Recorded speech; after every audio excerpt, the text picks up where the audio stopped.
चलिए अब खबर की ओर आगे बढ़ते हैं। उत्तर प्रदेश से खबर है, जहां उत्तर प्रदेश सरकार के पिछड़ा वर्ग कल्याण मंत्री नरेंद्र कश्यप बरेली दौरा किया।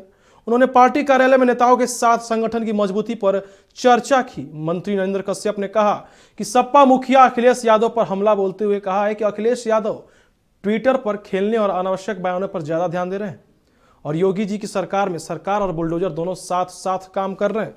लोकसभा के चुनाव में समाजवादी पार्टी को थोड़ी बढ़ोतरी मिली, जिसका अहंकार अभी तक उनके दिल और दिमाग में बैठा हुआ है, लेकिन 9 सीटों पर उपचुनाव में बीजेपी ने 7 सीटें जीतकर ये इशारा कर दिया है कि आने वाले समय में भी बीजेपी उत्तर प्रदेश में बड़ी शक्ति के साथ उभरने वाली है। यादव जी चूँकि अपनी पार्टी के कार्यों को पे ध्यान देने के बजाय आजकल ट्विटर पे खेलना और अनावश्यक बयानों को देना, उस पर ज़्यादा ध्यान दिए। अभी संभल के बारे में भी उन्होंने तमाम तरह के बयान देकर फिजा बिगाड़ने की कोशिश की है। हमारे प्रदेश की सरकार सजग है। हमारे मुख्यमंत्री जी का ट्रैक रिकॉर्ड है कि उत्तर प्रदेश में करप्शन और क्राइम पर जीरो टॉलरेंस की पॉलिसी पर हमारी सरकार चल रही है। दंगे के लिए कोई गुंजाइश नहीं है, अपराध